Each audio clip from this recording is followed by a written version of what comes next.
Hello दोस्तों। तो आज हम देखेंगे संख्या पद्धति, नंबर सिस्टम। तो आइए देखते हैं। इसमें हमारा पहला क्या है, धन पूर्णांक या प्राकृतिक संख्या। तो ये होता क्या है, तो आइए देखते हैं। इसमें हमारा प्राकृतिक संख्या, प्राकृतिक संख्या मतलब क्या होता है, ऐसी संख्या जो गिनती या गणना के लिए उपयोग की जाती है उन्हें हम प्राकृतिक संख्या कहते हैं। जैसे कभी भी हम गिनना शुरू करते हैं तो कहाँ से शुरू करते हैं, कभी भी हम जीरो तो गिनते नहीं हैं। कभी भी किसी चीज़ को गिनना है, ठीक है, तो क्या करते हैं, अभी मान लीजिए खड़ी लाइन खींचे हैं तो हम ना गिनना शुरू करते हैं तो क्या करते हैं, गिनते हैं 1 2 3 4 5, इस तरीके से गिनते हैं। तो ये जो हमारी संख्याएं होती हैं ये हमारी क्या होती हैं, प्राकृतिक संख्या। ठीक है, तो ध्यान से समझिएगा, ये हमेशा क्या होती है, प्राकृतिक संख्या, कभी तो निगेटिव में जाता नहीं। इस वजह से इसको क्या बोलते हैं, धन पूर्णांक भी कहते हैं। ठीक है, तो धन पूर्णांक या प्राकृतिक संख्या, तो इसका परिभाषा क्या होगा हमारा, ऐसी संख्याएं जो गिनती या गणना के लिए उपयोग की जाती हैं उन्हें हम प्राकृतिक संख्या कहते हैं। जैसे में गिनती कहाँ से शुरू करते हैं, गिनना 1 2 3 4, ठीक है। तो इस तरीके से संख्याएं हमारे, देखिए कौन कौन सी संख्याएं, 1 हो जाएंगी, 2 3 4 5 6 7 8, इस तरीके से डॉट डॉट डॉट इनफाइनाइट तक, इनफाइनाइट मतलब अनंत तक। ठीक है, ये संख्याएं एक लाइन से जो होती हैं, 1 2 3 4 5 6 7 8 9, ये सब जो भी संख्याएं हैं ये हमारी क्या होती हैं, हमारी होती हैं धन पूर्णांक या प्राकृतिक संख्या। इसको प्राकृतिक संख्या बोलते हैं। लेकिन ये क्या है, हमेशा देखिए ध्यान दीजिएगा, जो प्राकृतिक संख्या है ये जो है हमारा धनात्मक में है, इसलिए इसे धन पूर्णांक भी कहते हैं। ठीक है, तो आइए दूसरे पे आते हैं। दूसरा हमारा ध्यान दीजिएगा क्या दिया है, पूर्ण संख्या। अब देखिएगा जरा पूर्ण संख्या क्या होता है। पूर्ण संख्या समझिएगा, पूर्ण संख्या क्या होता है, जो प्राकृतिक संख्या है, ठीक है, प्राकृतिक संख्या, बस ये प्राकृतिक संख्या है, इसी में क्या करते हैं, जैसे अब तक क्या था, प्राकृतिक संख्या था ये, ठीक है, प्राकृतिक संख्या था ये 1 से इनफाइनाइट तक। ठीक है, तो बस इसमें क्या करेंगे, हम जीरो को भी साथ ले लेंगे। ठीक है, सिर्फ हम जीरो को इसमें साथ ले लेंगे तो वो हमारी बन जाएगी पूर्ण संख्या। तो ले लेते हैं, देखिए क्या है, अब हम लेते हैं जीरो, ठीक है, और बाकी यही 1 2 3 4 5 6 7 8 9, मतलब इसे डट डट करके इनफाइनाइट तक। ठीक है, ये हमारी संख्याएं जो होंगी क्या होंगी, ये हमारी संख्याएं हो जाती हैं पूर्ण संख्या। बस प्राकृतिक, तो इसका परिभाषा क्या हो जाएगा, प्राकृतिक संख्या के साथ शून्य को साथ ले लेने पर प्राप्त संख्या हमारी क्या होती है, पूर्ण संख्या कहलाती है। पूर्ण संख्या का मतलब देखिए, बस प्राकृतिक संख्या में जीरो को ले लिए साथ तो हमारी क्या बन गई, पूर्ण संख्या। अब देखिएगा अगला क्या है, अगला हमारा है ऋण पूर्णांक। अब समझिएगा ये ऋण पूर्णांक होता क्या है। ऋण पूर्णांक, ऋण का मतलब देखिए, ऋण, ऋण का मतलब ऋणात्मक, मतलब ऐसा मान जो ऋणात्मक हो। समझिएगा ऋणात्मक क्या होता है, जैसे इसी में देखिए 1 -1 -2 -3 -4 -5 -6 -7, ये सब हमारा ऋणात्मक में आएगा। ये हमारा क्या हो जाएंगे, ऋण पूर्णांक। देखिए क्यों, ऋण का मतलब ऋणात्मक, ठीक है, ऋण आइए पूर्णांक है, ठीक है, तो ये हमारा क्या हो गया, ऋण पूर्णांक। ठीक है, तो क्या है, ये कहाँ से कहाँ तक जाएंगी, ये संख्याएं जो होती हैं हमारी -1 से लेके इनफाइनाइट तक जाती हैं, -1 -2 -3 और माइनस इनफाइनाइट तक जाती हैं। ठीक है, तो ध्यान से देखिएगा कहाँ तक ये हमारी शुरू होती हैं। देखिए -1 ये हमारी क्या हो जाएगी, -1 भी हमारी ऋण पूर्णांक या ऋणात्मक पूर्णांक है। ठीक है, -2 भी है, ठीक है, -3 भी है, -4 भी है। ठीक है, इस तरीके से हमारा ये कहाँ तक जाता है, माइनस इनफाइनाइट तक, माइनस इनफाइनाइट मतलब इसका कोई अंत नहीं है। ठीक है, तो ये अनंत तक जाता है। ठीक है, अब देखिएगा जरा अगला क्या इसी में बोला है, बोला है पूर्णांक। ठीक है, तो पूर्णांक क्या होता है, अब पूर्णांक में जरा देखिएगा ध्यान से, क्या है पूर्णांक, सिर्फ बोला क्या है, पूर्णांक बोला है। अब पूर्णांक में क्या होता है, ऋणात्मक भी पूर्णांक होता है, धनात्मक भी पूर्णांक होता है, ठीक है। तो इसमें क्या चीज़ है पूर्णांक में,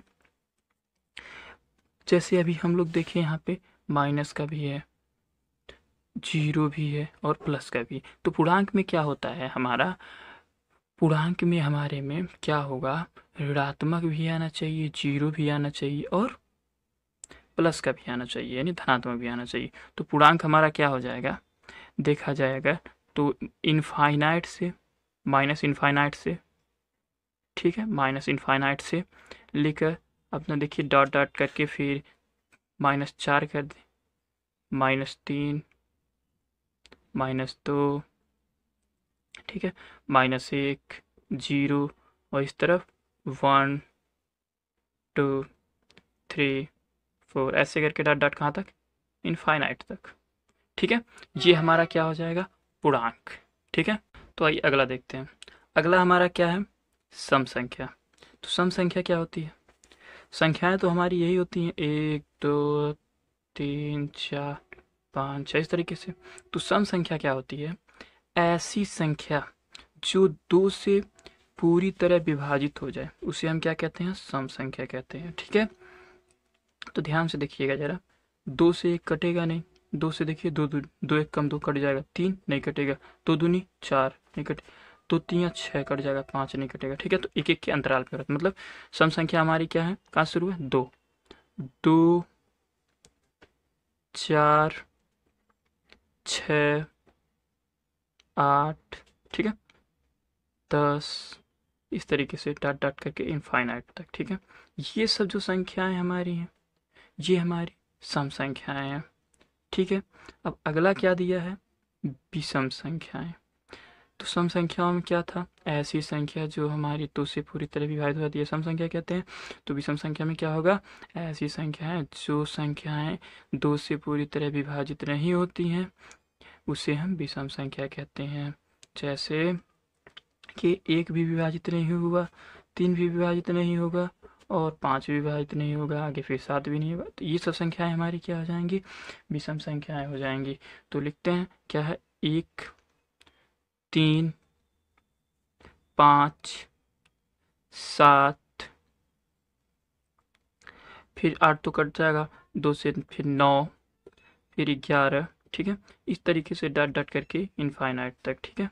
ये सब हमारी क्या हो जाएंगी, ये सब संख्याएं हमारी विषम संख्याएं हो जाएंगी। अब अगला क्या लिखा है, लिखा है अगला भाज्य संख्याएं। तो भाज्य संख्या में क्या होगा, भाज्य संख्या का मतलब होता है ऐसी संख्याएं जो एक, मतलब जो स्वयं से और एक की अतिरिक्त किसी अन्य संख्या से भी कटे उसे हम क्या कहते हैं, भाज्य संख्या कहते हैं। जैसे मान लीजिए हमारा एक दिख रहा है, एक एक तो एक ही से कटेगा, ठीक है, स्वयं से कट गया, ठीक है, लेकिन इसके अतिरिक्त किससे कट रहा नहीं। तो अगला देखते हैं, दो, दो से कटेगा या फिर एक से कटेगा, इसके अलावा किसी और से कट रहा है नहीं कट रहा है, तो मतलब ये भी नहीं होगा। तीन देखिएगा, तीन जो है हमारा एक एक से कटेगा और एक तीन से कटेगा, इसके अलावा किसी से कट रहा है नहीं कट रहा है, तो मतलब ये भी नहीं होगा। अब चार देखिए, चार दो है, एक से भी कटेगा, दो से भी कटेगा, दो दूनी चार और चार एक कम चार, ठीक है, तो मतलब ये हमारा अभाज्य हो जाएगा एक। फिर पाँच देखा जाए तो पाँच नहीं होगा क्योंकि ये एक से कटेगा या पाँच से कटेगा। और दूसरा देखिए, अगर फिर अगला देखिए छः, छः से देखिएगा दो से भी कट जा रहा है, एक से तो कटेगा ही और तीन से भी कट जा रहा है, मतलब ये हमारा क्या हो जाएगा, भाज्य संख्या हो जाएंगी। तो भाज्य संख्याएं हमारी क्या होती हैं, वे संख्याएं, वे संख्याएं स्वयं, वे संख्याएं जो स्वयं तथा एक के अतिरिक्त अन्य किसी संख्या से विभाजित हो जाती हैं। जैसे हो जाएगा हमारा यहाँ से क्या है, चार, छ, आठ, नौ, देखिए चार, चार हुआ, फिर छः हुआ, आठ हुआ, नौ भी देखिए एक से भी कटेगा, तीन से भी कट जाएगा, ठीक है, तो नौ भी, ठीक है। ये सब संख्याएं जो हमारी हैं, ऐसे करके बहुत सारी संख्याएं आदि, ठीक है, ये सब संख्याएं हमारी क्या हो जाएंगी, ये सब संख्याएं हमारी भाज्य संख्याएं हो जाएंगी, ठीक है। अगला देखिए क्या लिखा है, अभाज्य संख्याएं, बस इसी का उल्टा है। जैसे कि उसमें था जो संख्याएं स्वयं एवं एक के अतिरिक्त किसी भी संख्या से विभाजित हो जाती हैं, पर इसमें क्या है, जो संख्याएं स्वयं और एक के अतिरिक्त किसी अन्य से विभाजित नहीं होती हैं। जैसे देखिए स्वयं और एक के अतिरिक्त, स्वयं, ये देखिए स्वयं एक, और इसका तो एक ही है ना, तो एक से विभाजित होगा। लेकिन ये देखिए दो जो है, दो एक से विभाजित होगा और दो से विभाजित होगा।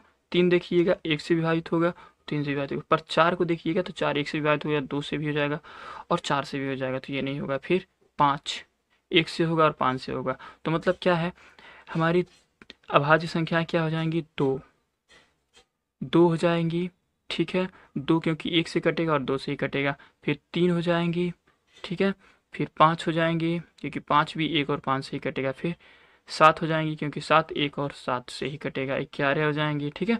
इस तरीके से हमारी क्या हो जाएंगी, अभाज्य संख्या है, ठीक है, आदि अभाज्य संख्या है, ठीक है। तो इसका मतलब ये है ऐसी संख्या जो एक और स्वयं से कटे वो हमारी अभाज्य संख्या हो जाएगी। अब लिखा क्या है अगला, सह अभाज्य संख्याएं। सह अभाज्य संख्याएं का मतलब क्या होता है, संख्याओं का वह युग्म, समझिएगा क्या, मतलब दो संख्या मान लीजिए कोई, जैसे मान लेते हैं हमने दो मान लिया, तीन मान लिया, ठीक है, ये एक युग्म में मान लिया हमने, ठीक है। तो संख्याओं का वह युग्म जिनमें एक के अतिरिक्त कोई अन्य उभयनिष्ठ गुणनखंड न हो। मतलब इसका ये हुआ कि इसका अगर हम गुणनखंड करें, जैसे दो का अगर करते हैं तो हम इस रूप में लिख सकते हैं एक गुणे दो, या फिर तीन का करें तो लिख सकते हैं एक गुणे तीन, ठीक है। तो इसमें क्या है, एक सिर्फ मिलेगा, एक, इसके अलावा और कोई उभयनिष्ठ मिलेगा नहीं मिलेगा, ठीक है। तो उसको हम क्या कहेंगे, उसको हम बोलेंगे सह अभाज्य संख्याएं। जैसे ध्यान से समझिएगा क्या चीज है, देखिए जरा।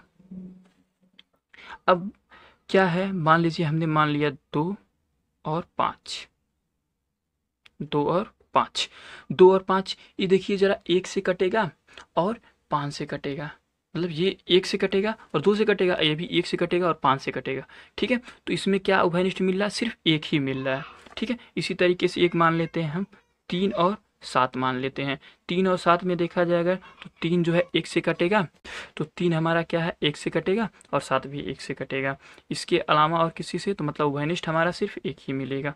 इस तरीके से देखा जाए पाँच और सात में, तो भी हमारा पाँच एक से कटेगा और सात एक से ही कटेगा, इसके अलावा कोई अभाज्य नहीं हो। इस तरीके से देखा जाए, अगर आठ देखा जाए और 11 देखा जाए, तो आठ जो है एक से कटेगा, मतलब, और ये जो है 11 में भी अगर देखा जाए दोनों में तो होएगा, तो देखिए आठ है, इसका एक गुणे दो गुणे दो गुणे, मतलब ऐसे करके उभयनिष्ठ का इसका मान लीजिए आठ किससे किससे कटेगा और 11 किससे किससे, तो देखा जाए तो आठ क्या है, एक से भी कट जाएगा, दो से भी कट जाएगा, चार दूनी आठ हो जाएगा, फिर आठ से कटेगा, पर 11 एक और 11 से ही कटेगा, तो मतलब दोनों में उभयनिष्ठ क्या मिल रहा है, एक ही मिल रहा है ना। तो ये हमारी क्या हो जाएगी, सह अभाज्य संख्या है जिसमें उभयनिष्ठ सिर्फ एक मिले। अब समझिए अगला क्या है, अगला है परिमेय संख्या। परिमेय संख्या क्या होती है, ऐसी संख्याएं जिन्हें p बटे क्यू के रूप में, p बटे क्यू का मतलब समझिएगा, मतलब p बाई क्यू, मतलब बटे, p by Q, sorry, p by Q मतलब बटे के रूप में, ठीक है, बटे के रूप में लिखा गया हो या बटे के रूप में लिखा जा सकता हो, तो उसे हम परिमेय संख्या कहते हैं। जैसे समझिएगा, देखिएगा जरा, दो बटे तीन हमारा क्या है, परिमेय संख्या होगा, माइनस एक बटे दो हमारा क्या है, परिमेय संख्या होगा। इस तरीके से देखा जाए तीन भी परिमेय संख्या होगा क्योंकि इसके बटे एक हम लिख सकते हैं, ठीक है। तो इस तरीके से समझिएगा हमारा परिमेय संख्या में क्या हो जाएंगी, तो परिमेय संख्या में हमारा हो जाएगा पाँच भी परिमेय संख्या हो सकता है क्योंकि पाँच बटे हम एक लिख सकते हैं, ठीक है, इसके बटे एक लिख सकते हैं ना, तो ये भी हमारी परिमेय संख्या हो जाएगी। सात भी परिमेय संख्या हो जाएगी क्योंकि इसके बटे भी एक लिख सकते हैं। पाँच भी परिमेय संख्या हो जाएगी क्योंकि इसके बटे भी एक लिख सकते हैं। अगर देखा जाए तो 22/7 ये भी परिमेय संख्या हो जाएगी। फिर अगला देखा जाए 7/9 ये भी परिमेय संख्या हो जाएगी, ठीक है। तो इसी तरीके से आदि जो है हमारी परिमेय संख्याएं होती हैं, ठीक है, जो बटे के रूप में हो और जो है पूर्णांक हो, वो भी हमारी परिमेय संख्याएं होती हैं, ठीक है। तो आगे देखिए हमारा जो है अब दिया है अपरिमेय संख्याएं, दिया क्या है, अपरिमेय संख्याएं। तो अपरिमेय संख्याएं होती हैं वे संख्याएं, इसी का उल्टा, जैसे इसमें संख्याएं था, ऐसी संख्याएं जो p बाई क्यू के रूप में लिखी जा सकती है उन्हें परिमेय संख्या कहते हैं। तो इसका क्या हो जाए, ऐसी संख्याएं जो p बाई क्यू के रूप में नहीं लिखी जा सकती हैं उसे अपरिमेय संख्या कहते हैं। जैसे समझिएगा ऐसा, जैसे मान लीजिए पाई, ठीक है, ये हमारा क्या है, अपरिमेय संख्या है। √2 ये हमारा क्या है, अपरिमेय संख्या है। √3 ये हमारा अपरिमेय संख्या है। फिर -√2 ये भी हमारा अपरिमेय संख्या है। -√3 ये भी हमारा क्या है, अपरिमेय संख्या है।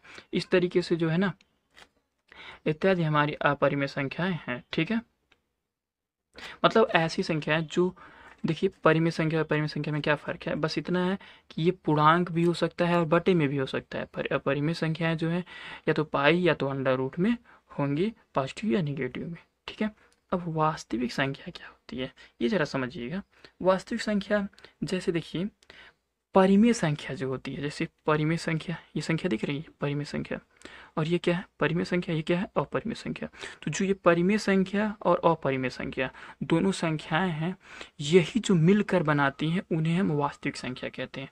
मतलब अगर वास्तविक संख्या की बात की जाए, इसका परिभाषा की, तो ये होती हैं वास्तविक संख्याएं, परिमेय संख्याएं और अपरिमेय संख्याओं को वास्तविक संख्या कहते हैं। मतलब क्या है कि ये 5/1 जो दिख रहा है, ये भी हो सकता है, 7 भी हो सकता है, 5 भी हो सकता है, लेकिन इसमें का देखा जाए तो पाई भी होगा और अंडर रूट 2 भी होगा, अंडर रूट 3 भी होगा। ठीक है, और जो है -√3 भी होगा। ठीक है, इत्यादि जो है हमारी वास्तविक संख्याएं होंगी। मतलब ये है कि जो परिमेय संख्या और अपरिमेय संख्याओं दोनों में आते हैं, वो हमारी वास्तविक संख्या में मिलती है। मतलब जो हमारी वास्तविक संख्या है, ठीक है, जो हमारी परिमेय संख्या है वो वास्तविक संख्या में मिल जाएगी। ठीक है, तो आशा करते हैं समझ में आ गया होगा। तो फिर मिलते हैं नेक्स्ट वीडियो में।